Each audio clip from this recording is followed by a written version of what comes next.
ನಮಸ್ಕಾರ ಎಲ್ಲರಿಗೂ. Thank you so much ಬಂದಿದ್ದಕ್ಕೆ. ಇವತ್ತು ಸಂಡೇ ನಿಮ್ದು ಶೆಡ್ಯೂಲ್ ಡಿಸ್ಟರ್ಬ್ ಮಾಡಿ ಇಲ್ಲಿ ಇದು ಟೈಮ್ ಇಟ್ಕೊಂಡು ಬಂದಿದ್ದೀರಾ. Thank you so much. ಇದು ನಾನು doctor Aditya, orthopaedic surgeon. Just introduce ಮಾಡ್ತಾ ಇದ್ದೀನಿ ನಮ್ಮ ಟೀಮ್ನ. ಡಾಕ್ಟರ್ ಜಯಂತ್ ಅವರು ಆರ್ಥೋಪೆಡಿಕ್ ಸರ್ಜನ್. ಡಾಕ್ಟರ್ ಮೌನಿಕಾ ಬಿಂದು ಅವರು ರೇಡಿಯಾಲಜಿಸ್ಟ್ ಇದ್ದಾರೆ. ಡಾಕ್ಟರ್ ಪ್ರಿಯಾಂಕಾ ಕಣ್ಣಿ ಮೇಡಮ್ ಅವರು ಅನಸ್ಥೀಶಿಯಾ ಮತ್ತೆ critical care specialist. Okay, right. ಮತ್ತೆ ಡಾಕ್ಟರ್ ಅನಿಲ್ ಕಾಂಬ್ಳೆ ಅವರು ಫಿಸಿಷಿಯನ್, ಜನರಲ್ ಮೆಡಿಸಿನ್. ಇವರು ನಮ್ಮೊಬ್ರು ಪೇಷಂಟ್ ಇದ್ರು. ನಾವು ಇದು ಮಾಡಿರೋ ಉದ್ದೇಶ ಏನು ಅಂತಂತಂದ್ರೆ, ಅವರಿಗೆ ಒಂದು ಬಹಳ ರೇರ್ ಕಂಡೀಷನ್ ಇತ್ತು. ಅದನ್ನ ಸ್ಪಾಂಡೈಲೋ ಎಪಿಫೈಸಿಯಲ್ ಡಿಸ್ಪ್ಲೇಸಿಯಾ ಅಂತೀವಿ. ಆಲ್ಮೋಸ್ಟ್ ಅದು 1.5 ಲಕ್ಷ ಮತ್ತೆ 1 ಲಕ್ಷ ಜನಕ್ಕೆ ಒಬ್ಬರಿಗೆ ಬರೋಂಥದ್ದು ಕಂಡೀಷನ್. ಅದನ್ನ ನಾವು ಪಿಕಪ್ ಮಾಡಿ ಬಹಳ ಒಳ್ಳೆ ಟ್ರೀಟ್ಮೆಂಟ್ ಮಾಡಿದೀವಿ. ಸೊ ಇದು ನಾವು ಸ್ವಲ್ಪ ಟ್ರೈನಿಂಗ್ ಎಲ್ಲ ಆರ್ಥೋಪೆಡಿಕ್ ಸ್ಪೆಷಲಿಸ್ಟ್ ಟ್ರೈನಿಂಗ್ ಅಲ್ಲಿ ಇದೆಲ್ಲ ನಾವು ನೋಡಿದ್ವಿ. ಅಬ್ರಾಡ್ ಅಲ್ಲಿ ಇದ್ದೆ ನಾನು, ಇಂಗ್ಲೆಂಡ್ ಅಲ್ಲಿ ಒಂದು 5 ವರ್ಷ. ಸೊ ಅಲ್ಲಿ ನಮ್ಗೆ ಎಕ್ಸ್ಪೀರಿಯನ್ಸ್ ಇತ್ತು. ಅದನ್ನೇ ನಾವು ಇಲ್ಲಿ ಯೂಸ್ ಮಾಡಿದೀವಿ. ಅವ್ರಿಗೆ ಯೂಸ್ ಮಾಡಿರೋ ಇಂಪ್ಲಾಂಟ್ಸ್ ಆಗ್ಲಿ ಅಥವಾ ಟ್ರೀಟ್ಮೆಂಟ್ ಕೊಟ್ಟಿರೋ ಏನು ಸ್ಟ್ಯಾಂಡರ್ಡ್ಸ್ ಇದೆ, ಸ್ಟ್ಯಾಂಡರ್ಡ್ ಆಫ್ ಕೇರ್ ಬಹಳ ಹೈ. ಸೊ ಅವ್ರಿನ ಪರ್ಸನಲ್ ಎಕ್ಸ್ಪೀರಿಯನ್ಸ್ ಏನು ಅಂತಂದ್ರೆ, ಅವ್ರ ಫ್ಯಾಮಿಲಿ ಅವರು ಇದಾರೆ ಇಲ್ಲಿ.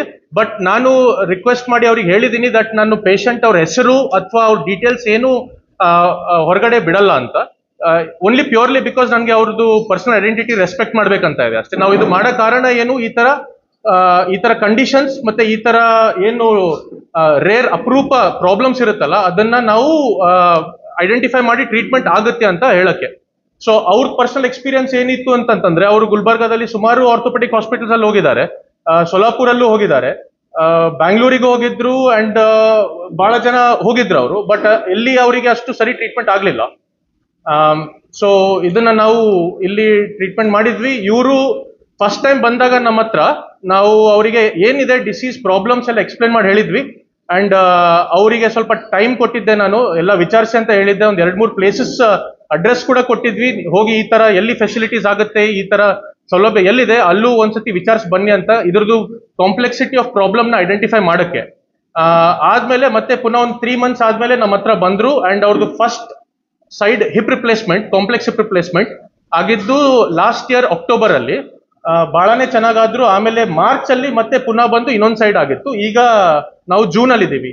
ಇಷ್ಟುವರೆಗೆ ಸರಿ ಇದ್ದಾರೆ. ಬಂದಿರೋ ಕಂಡೀಷನ್ ಸರ್ ಇದು. 1.5 ಲಕ್ಷ ಮಕ್ಕಳಲ್ಲಿ ಒಬ್ರಿಗೆ ಬರೋದು. ಅದರಿಂದ ಏನಾಗುತ್ತೆ ಅಂತಂದ್ರೆ, 2 ಹಿಪ್ ಜಾಯಿಂಟ್ಸ್ ಡೆವಲಪ್ ಆಗಲ್ಲ. ಸೊ ಅವರಿಗೆ ನಡೆಯಕ್ಕೆಲ್ಲ ಸರಿ ಆಗಲ್ಲ, ಲೆವೆಲ್ ಸರಿ ಇರಲ್ಲ, ಪೇನ್ ಇರುತ್ತೆ, ಬ್ಯಾನಿ ಇರುತ್ತೆ. ಬೆಳೀತಾ ಎಲ್ಲರದು ಜಾಯಿಂಟ್ಸ್ ಡೆವಲಪ್ ಆಗಬೇಕು, ಬಟ್ ಅವರಲ್ಲಿ ಜಾಯಿಂಟೇ ಡೆವಲಪ್ ಆಗಲ್ಲ. ಸೊ ಆ ಜಾಯಿಂಟ್ ನಾವು ರೀಕನ್ಸ್ಟ್ರಕ್ಟ್ ಮಾಡ್ಕೊಟ್ಟಿದ್ವಿ. ಅಂತಂದ್ರೆ ಅದು ಆರ್ಟಿಫಿಷಿಯಲ್ ಜಾಯಿಂಟ್ ಮಾಡ್ಕೊಟ್ಟಿದ್ವಿ 2 ಹಿಪ್ ಜಾಯಿಂಟ್ಸ್ ಅಲ್ಲಿ. ಅಂದ್ರೆ ಹುಟ್ಟಿದಾಗಿಂದ ಎಕ್ಸಾಕ್ಟ್ಲಿ ಆಗಲ್ಲ, ಬಟ್ ಹುಟ್ಟಿ 1 ವರ್ಷ 2 ವರ್ಷ ಅಲ್ಲಿ ಸ್ಟಾರ್ಟ್ ಆಗ್ತಾ ಇರುತ್ತೆ ಅದು condition. Symptoms pain, leg length correct ಇರಲ್ಲ, ನಡೆಯಕ್ಕೆ ಸರಿ ಇರಲ್ಲ, ಮತ್ತೆ ಅವರು ಲಿಂಪ್ ಅಂತೀವಿ ಅಂದ್ರೆ ವಾಕಿಂಗ್ ಪ್ಯಾಟರ್ನ್ ಸರಿ ಇರಲ್ಲ, ಸ್ಟ್ರೆಂತ್ ಡೆವಲಪ್ ಆಗಿರಲ್ಲ, ಮತ್ತೆ ಅದರಿಂದ ಸ್ಪೈನ್ ಪ್ರಾಬ್ಲಮ್ಸ್ ಬರುತ್ತೆ, ಬೇರೆ ಜಾಯಿಂಟ್ಸ್ ಅಲ್ಲೂ ಪ್ರಾಬ್ಲಮ್ ಬರುತ್ತೆ.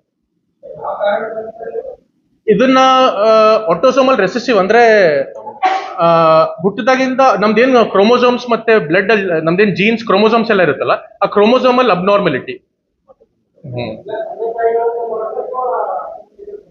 ಇಲ್ಲ, ಇದು ಏನ್ ಕಂಡೀಷನ್ ಇದೆ ಅದು ರೆಸೆಸಿವ್ ಅಂತಂದ್ರೆ, ಈಗ ಇವ್ರದ್ದು ನೆಕ್ಸ್ಟ್ ಮಕ್ಕಳಿಗೆ ಬರೋ ಚಾನ್ಸ್ ಇವ್ರ ಹತ್ರನೇ, ಇವ್ರ ತರ ಕಂಡೀಷನ್ ಇನ್ನೊಬ್ರ ಜೊತೆ ಮದುವೆ ಆಯ್ತು ಅಂತಂದ್ರೆ ಅವರಿಗೆ ಬರೋ ಚಾನ್ಸ್ 1 in 4. ಅಷ್ಟು ಕಾಮನ್ ಅಲ್ಲ ಇದು. ಸ್ಟಾರ್ಟಿಂಗ್ ಅಲ್ಲಿ ಸೀರಿಯಲ್ ಎಕ್ಸ್ರೇಸ್ ಅಂತೀವಿ. ಅಂತಂದ್ರೆ ಅವ್ರು ಹೇಗೆ ಬೆಳೀತಾ ಇರ್ತಾರೆ ಅವಾಗ ಎಕ್ಸ್ರೇಸ್ ತಗೊಳ್ತಾ ಇರ್ತೀವಿ. 1 ವರ್ಷದಲ್ಲಿ ಒಂದು 6 months ಅಲ್ಲಿ ಆತರ ಎಕ್ಸ್ರೇಸ್ ತಗೊಳ್ತಾ ಇರ್ತೀವಿ. ಸ್ಟಾರ್ಟಿಂಗ್ ಅಲ್ಲಿ ಪ್ರಾಬ್ಲಮ್ ಸೇವ್ ಮಾಡಕ್ಕೆ ಏನಾದ್ರೂ ಆಗ್ತಿತ್ತು ಅಂತಂದ್ರೆ ಸೇವ್ ಮಾಡಬಹುದು. ಬಟ್ ಅವ್ರು ನಮ್ಮ ಹತ್ರ ಪ್ರೆಸೆಂಟ್ ಮಾಡಿದ್ರೆ ಬಂದಿದ್ದು 19 years ಬಂದಿದ್ರು ಹುಡುಗರು. ಆ ಟೈಮಲ್ಲಿ ಸ್ಕೆಲಿಟಲ್ ಮೆಚುರಿಟಿ ಆಗಿರುತ್ತೆ. ಅಂದ್ರೆ ನಾವು 18-19 years ಆದ್ಮೇಲೆ ಹುಡುಗರು ಬೆಳೆಯಲ್ಲ. ಸೊ ಮೂಳೆಗಳು ಏನು ಬೆಳೆಯಲ್ಲ, ಜಾಯಿಂಟ್ಸು ಬೆಳೆಯಲ್ಲ. ಇದು ಬೇರೆ ಪ್ರಾಬ್ಲಮ್ಸ್ ಜೊತೆನೂ ಅಸೋಸಿಯೇಟೆಡ್ ಇರಬಹುದು, ಲೈಕ್ ಹಾರ್ಟ್ ಪ್ರಾಬ್ಲಮ್ಸ್ ಆಗ್ಲಿ, ಕಿಡ್ನಿ ಪ್ರಾಬ್ಲಮ್ಸ್ ಆಗ್ಲಿ.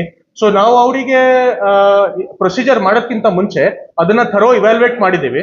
ನಮ್ಮ ಫಿಸಿಷಿಯನ್ ಸಾಬ್ರು ಕರೆಕ್ಟ್ ಆಗಿ ಇವ್ಯಾಲ್ಯೂಯೇಟ್ ಮಾಡಿದ್ರು. ಬೇರೆ ಏನಾದ್ರೂ ಕಂಡೀಷನ್ಸ್ ಇದೆನಾ, ಅಸೋಸಿಯೇಟೆಡ್ ಕಂಡೀಷನ್ಸ್ ಅಂತೀವಿ, ಅಂತಂದ್ರೆ ಕಿಡ್ನಿ ಡೆವಲಪ್ಮೆಂಟ್ ಸರಿ ಇರಲ್ಲ ಅಥವಾ ಹಾರ್ಟ್ ಇಂದ ಡೆವಲಪ್ಮೆಂಟ್ ಸರಿ ಇರಲ್ಲ. ಅಂಡ್ ಆಮೇಲೆ ನಾವು ಪ್ರೊಸೀಜರ್ ಮಾಡ್ಬೇಕಂದ್ರೆ ಅನಸ್ಥೀಶಿಯಾ ಕೊಡ್ಬೇಕು. ಅನಸ್ತಿಷ್ಯ ಮಾಡಕ್ಕೆ ಡಾಕ್ಟರ್ ಪ್ರಿಯಾಂಕಾ ಮೇಡಮ್ ಅವರು ನಮಗೆ ಬಹಳ ಸಪೋರ್ಟ್ ಕೊಟ್ಟಿದ್ರು. ಅನಸ್ತಿಷ್ಯ ಸಲುವಾಗಿ ಏನಾದ್ರೂ ಡಿಫಿಕಲ್ಟೀಸ್ ಇತ್ತು ಅಂತಂದ್ರೆ ಅದು ಕೂಡ ತುಂಬಾ ಚೆನ್ನಾಗಿ ಗೈಡ್ ಮಾಡಿದ್ರು.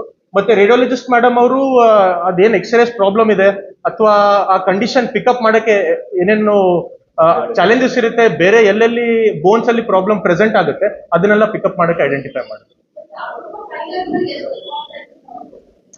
ಸೊ ಇದರಲ್ಲಿ ಕಾಸ್ಟ್ ಫ್ಯಾಕ್ಟರ್ಸ್ 3 ವೇರಿಯಂಟ್ಸ್ ಇರುತ್ತೆ. ಒಂದು ಕಾಸ್ಟ್ ಫ್ಯಾಕ್ಟರ್ ಇರೋದು ಇಂಪ್ಲಾಂಟ್.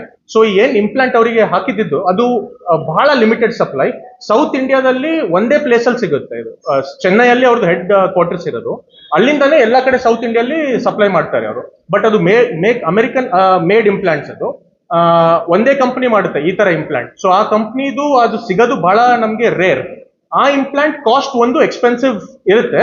ಅಂಡ್ ಇವರಿಗೆ ಸೆರಾಮಿಕ್ ಇಂಪ್ಲಾಂಟ್ ಹಾಕ್ಬೇಕು, ಯಾಕಂದ್ರೆ ಇವರಿಗೆ ಲೈಫ್ ಟೈಮ್ ಅಲ್ಲಿ ಈ ಹಿಪ್ ರಿಪ್ಲೇಸ್ಮೆಂಟ್ ಆದ್ಮೇಲೆ ಮತ್ತೆ ಯಾವ್ದು ಆಗ್ಬಾರ್ದು ಅಂತ ಒಂದೇ ಟೈಮ್ ಹಿಪ್ ರಿಪ್ಲೇಸ್ಮೆಂಟ್ ಆಗಕ್ಕೆ ಬಹಳ high and quality implant use ಮಾಡ್ತೀವಿ. ಇನ್ನು 2 ಫ್ಯಾಕ್ಟರ್ಸ್ ಏನಿದೆ ಅಂದ್ರೆ ಆಪರೇಷನ್ ಕಾಸ್ಟ್. ಅಂದ್ರೆ ನಮ್ದು ಹಾಸ್ಪಿಟಲ್ ಬೆಡ್ ಸ್ಟೇ ಆಗ್ಲಿ, ಸರ್ಜಿಕಲ್ ಫೀಸ್ ಆಗ್ಲಿ, ಅನಸ್ತಿಷಿಯಾ ಫೀಸ್ ಆಗ್ಲಿ, ಇವು ನಾವು ಓನ್ಲಿ 40,000 ಅಲ್ಲಿ ಮಾಡಿದ್ವಿ. Surgical fees, bed charges, physiotherapy charges ಆಗ್ಲಿ, ಮತ್ತೆ ಏನೇನು ಸುಮಾರು ಇವೆಲ್ಲ ವೇರಿಯಬಲ್ ಫ್ಯಾಕ್ಟರ್ಸ್ ಏನಿದೆ ಅದು ಓನ್ಲಿ 40,000 ಅಲ್ಲಿ ಆಗಿದೆ. ಇಂಪ್ಲಾಂಟ್ ಕಾಸ್ಟ್ ಸೆಪರೇಟ್ ಆಗಿತ್ತು, ಮೆಡಿಕಲ್ ಕಾಸ್ಟ್ ಸೆಪರೇಟ್ ಆಗಿತ್ತು. ಸ್ಟೇಜಸ್ ಅಂತಂದ್ರೆ ಯೂಶಲಿ 2 ಟೈಪ್ ಬರುತ್ತೆ. ಅದ್ರಲ್ಲಿ 1 ಟೈಪ್ ಅಲ್ಲಿ ಬೇರೆ ಜಾಯಿಂಟ್ಸಿಗೂ ಎಫೆಕ್ಟ್ ಆಗುತ್ತೆ. ಶೋಲ್ಡರ್ ಜಾಯಿಂಟ್, ಸ್ಪೈನ್ ಅಲ್ಲಿ ಅಲ್ಲೆಲ್ಲಾನು ಎಫೆಕ್ಟ್ ಆಗುತ್ತೆ. ಇವರಿಗಿರೋ ಕಂಡೀಷನ್ ಅಲ್ಲಿ ಬರೀ hip joints, 2 hip joints develop ಆಗಲ್ಲ. ಯಾವ್ದ್ರಿ? ಸೊ ಈಗ ನಾವ್ ಏನಂತೀವಿ, ಏನಾದ್ರೆ ಈಗ ಏನ್ ನಾನು ಸ್ಟೇಟ್ಮೆಂಟ್ಸ್ ಕೊಡ್ತಾ ಇದ್ದೀನಿ ಇವೆಲ್ಲ ಎವಿಡೆನ್ಸ್ ಸಪೋರ್ಟೆಡ್. ಈ ಇಂಪ್ಲಾಂಟ್ ಇಂದು 15 ಇಯರ್ಸ್ ವರೆಗೆ ನಮ್ಗೆ ಎವಿಡೆನ್ಸ್ ಸಪೋರ್ಟ್ ಇದೆ. 15 ಇಯರ್ಸ್ ಅಲ್ಲಿ 99.85 ಸರ್ವೈವಲ್ ರೇಟ್ ಅದರದ್ದು. ಕೆಲವು ಬೇರೆ ಸ್ಟಡೀಸ್ ಅಲ್ಲಿ 14 ಇಯರ್ಸ್ ಅಲ್ಲಿ 100% ಸರ್ವೈವಲ್ ರೇಟ್. 14 to 15 ಇಯರ್ಸ್ಗೆ ಇಷ್ಟುವರೆಗೆ ಹಾಕಿದ್ದು ಅಂದ್ರೆ ಒಂದು 30 ಇಯರ್ಸ್ ಬ್ಯಾಕ್, 15 ಇಯರ್ಸ್ ಬ್ಯಾಕ್ ಮಾಡಿರೋ ಸರ್ಜರೀಸ್ 15 ಇಯರ್ಸ್ ಆದ್ಮೇಲೆ ಅದೇ ಪೇಷಂಟ್ಸ್ ನ ಫಾಲೋ ಅಪ್ ಮಾಡಿದಾಗ ಆ ಸ್ಟೆಮ್ ಇಂದ ಲೂಸ್ ಆಗೋ ಚಾನ್ಸ್ 15 ಇಯರ್ಸ್ ಅಲ್ಲಿ 99.85% ಹುಡುಗರು ಇನ್ನೂ ಸರ್ವೈವಲ್ ಇದೆ. ಆಫ್ಟರ್ 15 ಇಯರ್ಸ್ ಇನ್ನೂ ಬರುತ್ತೆ. ಅದು 15 ಇಯರ್ಸ್ ತನಕ ಡೇಟಾ ಇದೆ ನಮ್ಮ ಹತ್ರ. ಇನ್ನೂ ಒಂದು 5-10 ವರ್ಷ ಆದ್ಮೇಲೆ ಮತ್ತೆ ಆ ಡೇಟಾ ತೆಗೆದು ನೋಡ್ತೀವಿ. ಸೊ 15 + 15 ಒಂದು 30 ಇಯರ್ಸ್ ಅಲ್ಲಿ ನಮ್ಗೆ ಏನ್ ಸರ್ವೈವಲ್ ಇದೆ ಅಂತ ಗೊತ್ತಾಗುತ್ತೆ. ಯಾವ್ದು ಸರ್? ಸಾರಿ, ಇಲ್ಲ ಸರ್, ಅವರಿಗೆ ಫೇಲ್ ಆಯ್ತು ಅಂತಂದ್ರೆ ಮತ್ತೆ ಪುನಃ ಸರ್ಜರಿ ಮಾಡಬಹುದು. ಬಟ್ ಅದ್ ಚಾನ್ಸ್ ಬರೋದು ಬಹಳ ಬಹಳ ಬಹಳ ಬಹಳ ಕಡಿಮೆ. ಅಂದ್ರೆ ನಾವು ಒಂದು 30 ಇಯರ್ಸ್ ಅಲ್ಲಿ ಸರ್ವೈವಲ್ ಎಷ್ಟು ಹಿಪ್ಸ್ ಈ ತರ ಮಾಡಿರೋ ಸಿಮಿಲರ್ ಪೇಷಂಟ್ಸ್ ಮಾಡಿರೋದು ಎಷ್ಟು ವರ್ಷ ಬರುತ್ತೆ ಅಂತ ನಮ್ಗೆ ಇನ್ನೂ ಡೇಟಾ ಇಲ್ಲ. 15 ಇಯರ್ಸ್ ಮಾತ್ರ ಡೇಟಾ ಅವೈಲೇಬಲ್ ಇದೆ. 15 ಇಯರ್ಸ್ ಅಲ್ಲಿ ಒಂದು 100 ಹುಡುಗರಿಗೆ ಈ ತರ ಮಾಡಿದ್ರೆ 99.85% ಇನ್ನೂ ಚೆನ್ನಾಗಿದ್ದಾರೆ.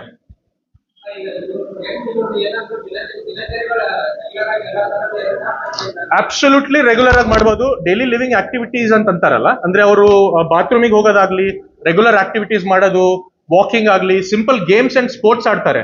ಅದರಲ್ಲೂ ಕೂಡ ಪ್ರಾಬ್ಲಮ್ ಇಲ್ಲ. ಎಕ್ಸೆಪ್ಟ್ ಒಂದು ಲಿಮಿಟೇಷನ್ ಇರುತ್ತೆ, ಹೆವಿ ಫಾಸ್ಟ್ ರನ್ನಿಂಗ್ ಮಾಡಬಹುದು, ಬಟ್ ಓನ್ಲಿ ಅದರಿಂದ ವೇರ್ ಔಟ್ ಜಾಸ್ತಿ ಆಗುತ್ತೆ. ಅಂದ್ರೆ ಇದೇನಿದು ಇಷ್ಟು ವರ್ಷ ಬರುತ್ತೆ ಅಂತ ಇರುತ್ತಲ್ಲ, ಅದು ಸ್ವಲ್ಪ ಚಾನ್ಸ್ ಕಡಿಮೆ ಅದರದ್ದು.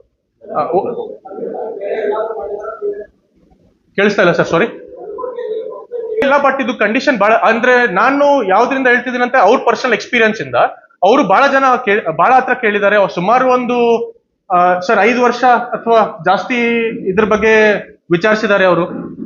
ಬಹಳ ಪ್ಲೇಸಸ್ ಅಲ್ಲಿ ಕೇಳಿದ್ದಾರೆ. ನನ್ಗೆ ಬೇರೆ ಕಡೆ ಆಗಿದ್ದೇನೆ ಇಲ್ಲ ಅಂತ ಐಡಿಯಾ ಇಲ್ಲ ಸರ್, ಬಟ್ ಅವ್ರ ಪರ್ಸನಲ್ ಎಕ್ಸ್ಪೀರಿಯನ್ಸ್ ಏನಿತ್ತು ಅಂತಂದ್ರೆ ಸುಮಾರು ಜಾಗ ಓಡಾಡಿದ್ದಾರೆ ಅದರಲ್ಲಿ ಈ ಕಂಡೀಷನ್ ಇತ್ತು.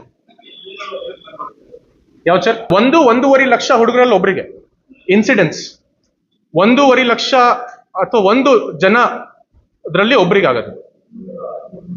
ನಡೀತಿದ್ರು ಬಟ್ ಸರಿ ಇರ್ಲಿಲ್ಲ ಅವ್ರು ನಡೆಯೋ ಪ್ಯಾಟರ್ನ್.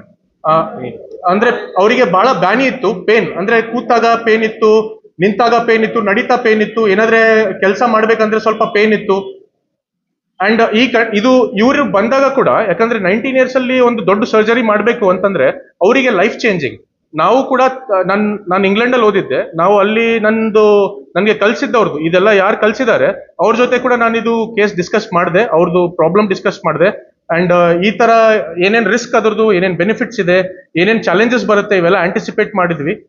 ಅಂಡ್ ಇದೇ ಸೇಮ್ ನಾನು ಅವ್ರ ಫ್ಯಾಮಿಲಿ ಜೊತೆ ಕೂಡ ಡಿಸ್ಕಸ್ ಮಾಡಿದೆ. ಸರ್ಜರಿ ಆಗೋದಕ್ಕಿಂತ ಮುಂಚೆ ಸುಮಾರು ಒಂದು 4-5 ಸತಿ ನಮ್ದು ಫ್ಯಾಮಿಲಿ ಜೊತೆ ಮೀಟಿಂಗ್ ಆಯ್ತು. ಅವ್ರಿಗೆ ಏನೇನಿದೆ ಎಲ್ಲ ಪ್ರಾಬ್ಲಮ್ಸ್ ಎಕ್ಸ್ಪ್ಲೇನ್ ಮಾಡಿದ್ವಿ. ಆಮೇಲೆ ನಾವು ಇಬ್ರು ಸೇರ್ಕೊಂಡು ಡಿಸಿಷನ್ ತಗೊಳ್ವಿ ದಟ್ ಈ ಸರ್ಜರಿ ಕ್ಯಾರಿ ಆನ್ ಮಾಡೋಣ ಅಂತ. ಒಂದ್ ಸೈಡ್ ಹಿಪ್ ಆದ್ಮೇಲೆ ಅವರಿಗೆ ಕೂಡ ಕಾನ್ಫಿಡೆನ್ಸ್ ಬಂತು. ಸೊ ಆವಾಗ ನಾವು ಸೆಕೆಂಡ್ ಸೈಡ್ ಮಾಡಿದ್ವಿ.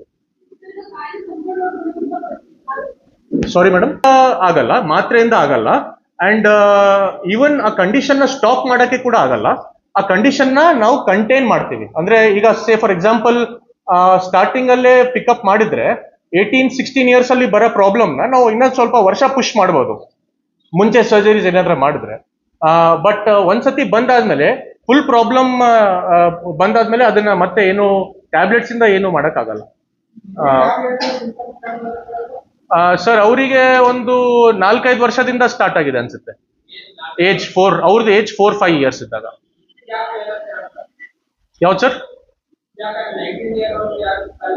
ಅದು ನನ್ಗೆ ಐಡಿಯಾ ಇಲ್ಲ ಸರ್ ಪರ್ಸನಲಿ, ಯಾಕೆಂದು ಲೈಫ್ ಸ್ಪ್ಯಾನ್ ಅಲ್ಲಿ ಇನ್ನೂವರೆಗೆ ಬಹಳಷ್ಟು ಇಂಗ್ಲೆಂಡ್ ಅಲ್ಲಿ ಇದೆ. 1-2 ಹೈದರಾಬಾದಿಗೆ ಹೋಗಿ ಮಾಡಿದ್ದೆ, ಅಲ್ಲಿ ಕೂಡ ಇದೇ ತರ ಇತ್ತು. ಒಂದು 18 ಇಯರ್ಸ್ ಸ್ಕೆಲಿಟಲ್ ಮೆಚುರಿಟಿ ಅಂತ ಆಗುತ್ತಲ್ಲ, ಆ ಟೈಮಲ್ಲಿ ನಾವು ಈ ಸರ್ಜರಿ ಕ್ಯಾರಿ ಆನ್ ಮಾಡ್ತೀವಿ. ಯಾಕಂದ್ರೆ ಆಮೇಲೆ ಹಿಪ್ ಬೆಳೆಯಲ್ಲ ಅದಾದ್ಮೇಲೆ. Bone joint problem, bone and joint problem, purely bone and joint problem. Joint ಬೆಳೆಯಲ್ಲ.